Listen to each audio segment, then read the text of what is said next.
Bem-vindos ao Observatório da Imprensa. Estamos hoje em Madrid, na famosa Puerta del Sol, e vamos falar de um dos melhores jornais do mundo, El País, um jornal global em língua espanhola.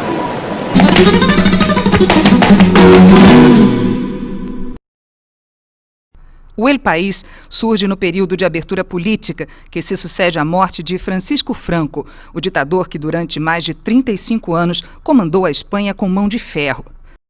O primeiro número do jornal chegou às bancas em 4 de maio de 1976.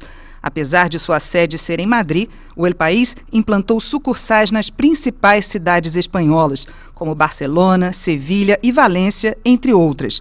Isso permite que publique diferentes edições para cada região do país. Javier Moreno, vamos falar brevemente sobre a sua biografia pessoal. Você é licenciado em Química. E a pergunta que eu quero fazer é sobre isso. Qual é a química que dá a qualidade ao El País? Quer dizer, um grupo de pessoas, naturalmente diversificadas, que ao longo de apenas 34 anos conseguiu uma coisa tão harmoniosa, da primeira à última página, tudo tem uma coerência. Qual é a química que fez esse processo? Já que é a sua especialidade. Sí, sea cual sea la química estuvo mucho antes de que yo dirigiera el periódico. Llevo 5 años dirigiendo el periódico y, como usted ha dicho, el periódico se fundó en el año 76, por lo tanto llevamos más de 3 décadas ya de trabajo. ¿Qué es lo que hace especial a este periódico? ¿Cuál es la química? Yo creo que la de este periódico es la de cualquiera, quizá especialmente la de este, la redacción. Un periódico no es el papel, un periódico no son las fotos, un periódico no es nada más que la redacción, el grupo de periodistas que componen el núcleo intelectual de una máquina de producir información como es un periódico. Y es un grupo que comparte una mirada con la sociedad a la que se dirige.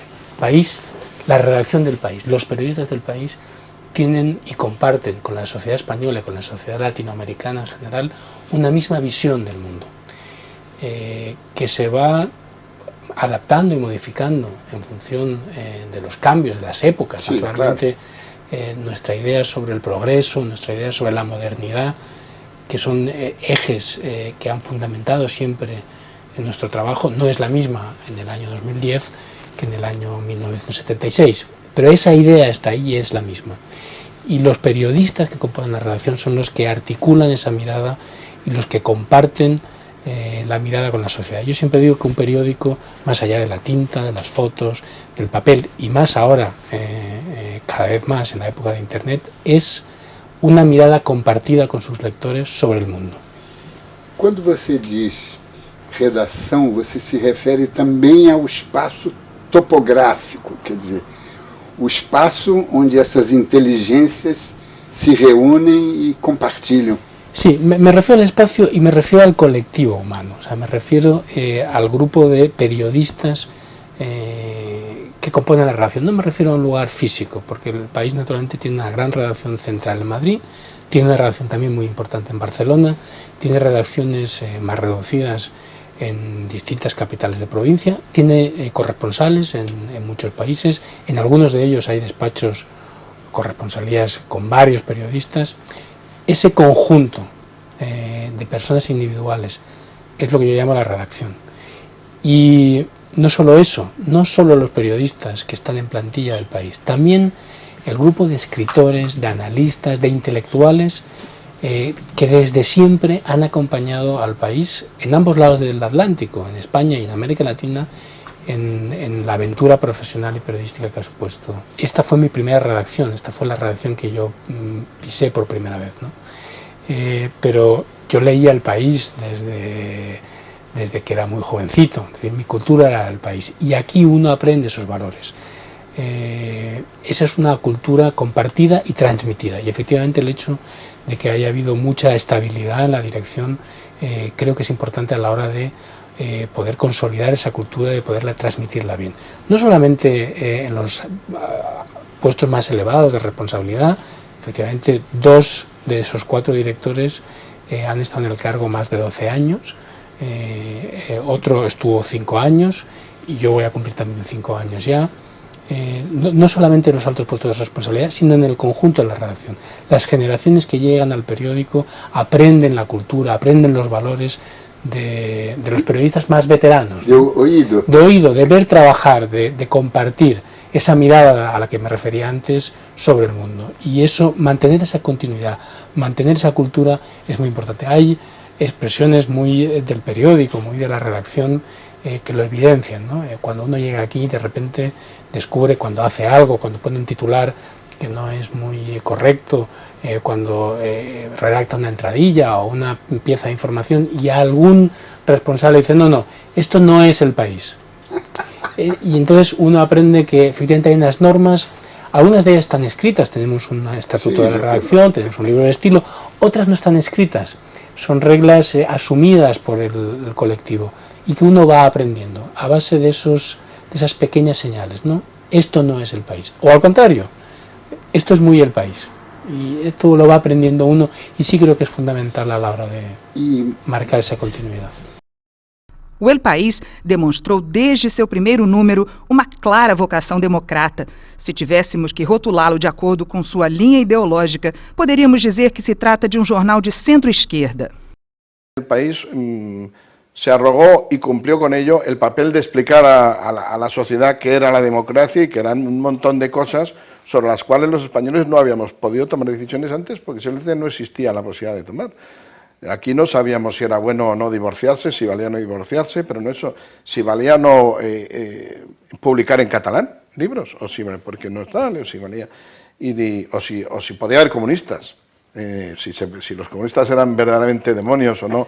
Pues lo del comunismo fue tremendo, era casi un manual de instrucciones para viajeros por la democracia, claro, porque veníamos de no sabíamos dónde. Me acuerdo que la gente decía un poco en broma, voy a leer el editorial del País para saber lo que pienso de no sé qué cosas, porque claro, nunca antes te habías visto en la situación. Era como puedes llevar una guía para circular por Roma y ver por dónde se van los sitios y qué es lo que hay que ver, pues para circular por la democracia necesitaba, y cumplió porque fue muy leal, se vieron que prácticamente todas las propuestas del País.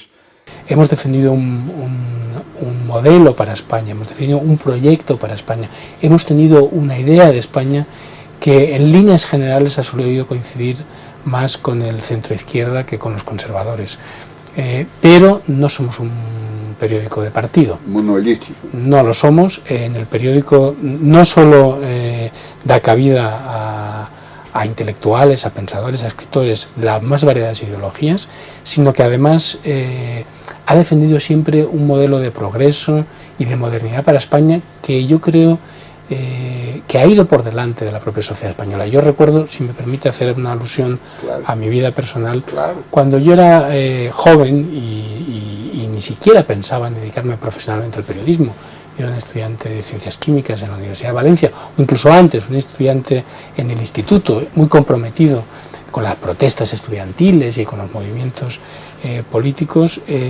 Yo leía el País en Valencia, alejado de Madrid, de la capital del Estado, y veía reflejada una España, un modelo, una idea de España que yo no veía a mi alrededor, en la sociedad valenciana, en la región en la que yo vivía en aquel momento. Pero España se acabó pareciendo a esa España que salía en el País, en las páginas del País, a esa España que el País proponía. Creo que eso ha sido muy importante, que este periódico ha tenido siempre una idea de España que ha propuesto la sociedad española.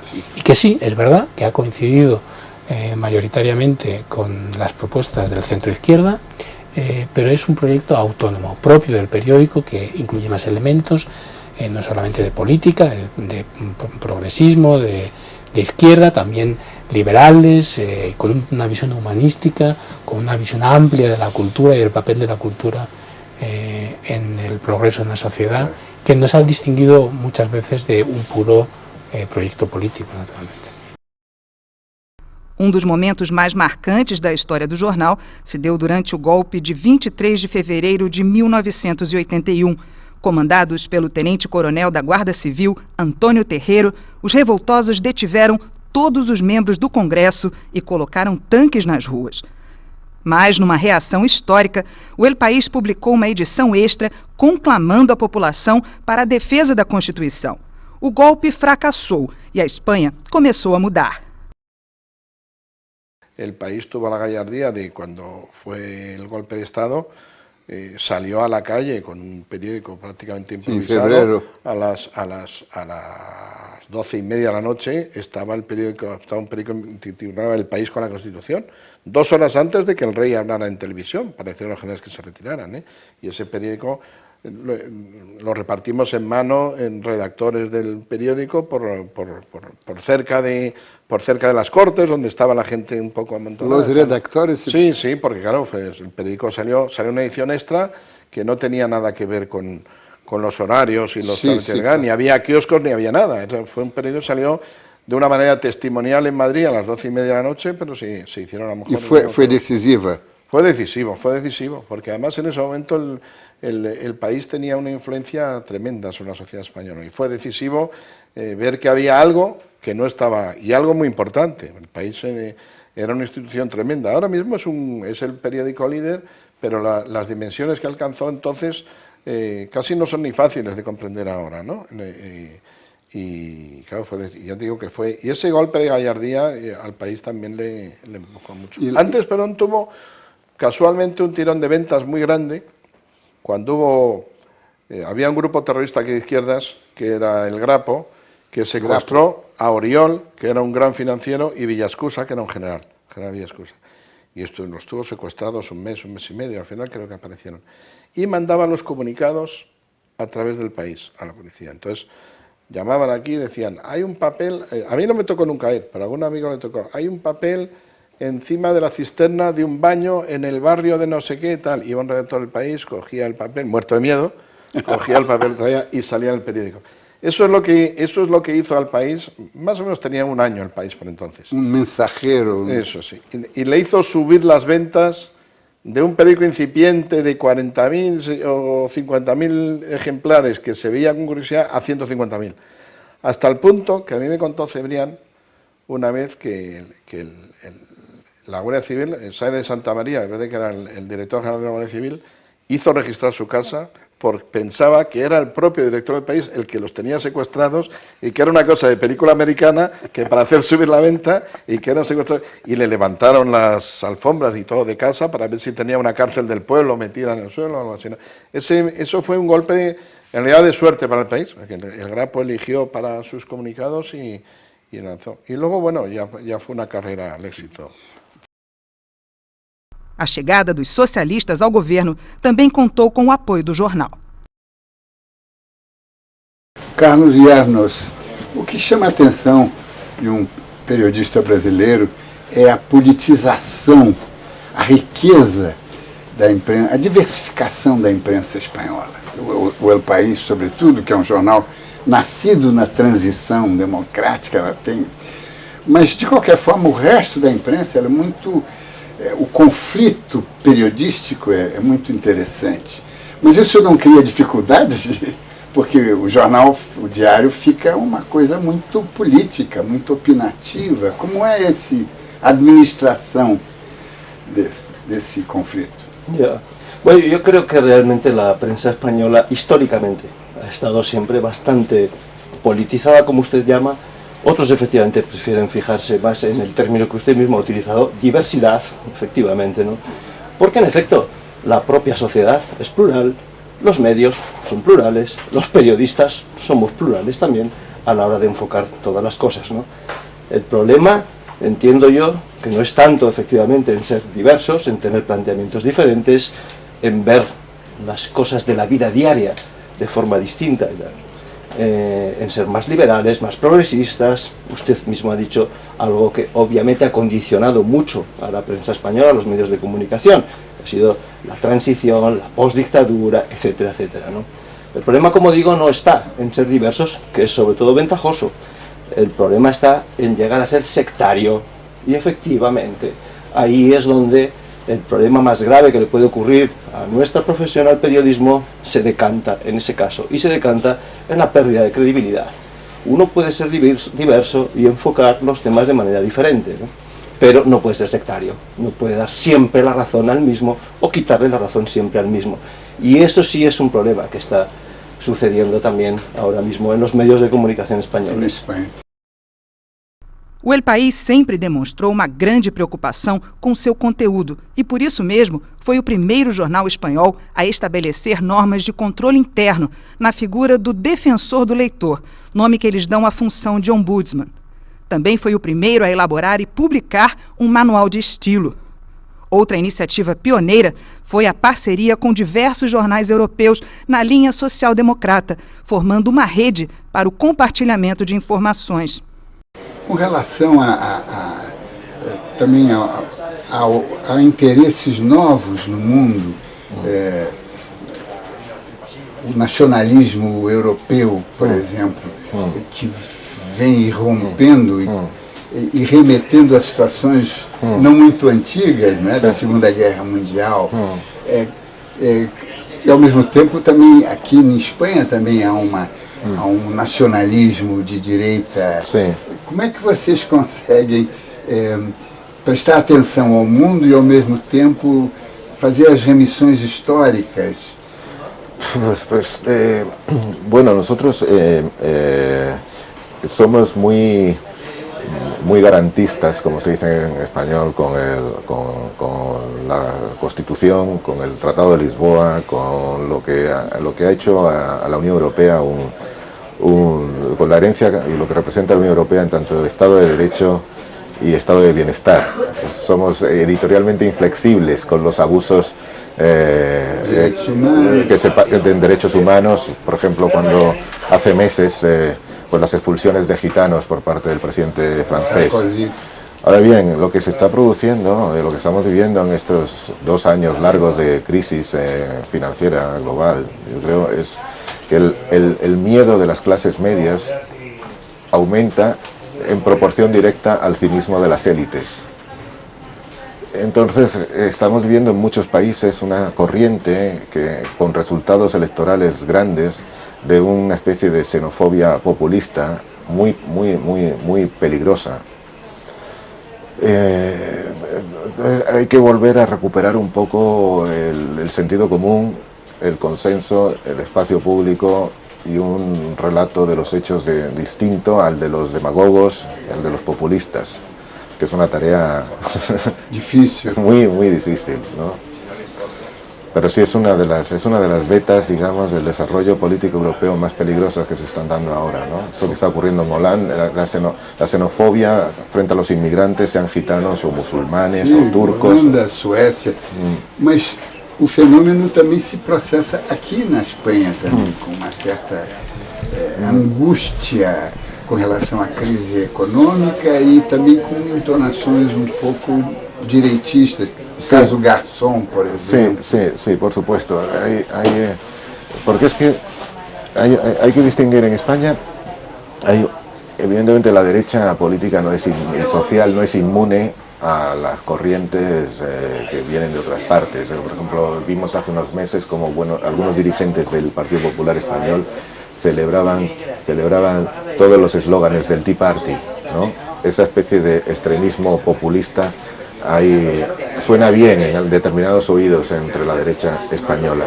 Pero en el tema de inmigración, por ejemplo, no hemos tenido episodios en los últimos tiempos de ataques xenófobos o cosas por el estilo. Tenemos una enorme ventaja como españoles, que es que buena parte de la inmigración que recibimos es inmigración latinoamericana, de Ecuador, Perú, Bolivia, con lo cual hay una comunidad de idioma, cultural, religiosa, que atempera mucho los conflictos, ¿no? Porque al fin y al cabo te entiendes y participas de un mismo tronco común. Pero esto que está ocurriendo, yo me refería en Europa porque es más la inmigración, pero la moda que viene de los Estados Unidos, de este Tea Party, yo creo que es muy perniciosa. Muy perniciosa porque además, desde mi punto de vista personal, saca el debate político de sus cauces tradicionales para que de pronto fluya en los programas de entretenimiento de televisión, para que de pronto una banalización muy tremenda, ¿no?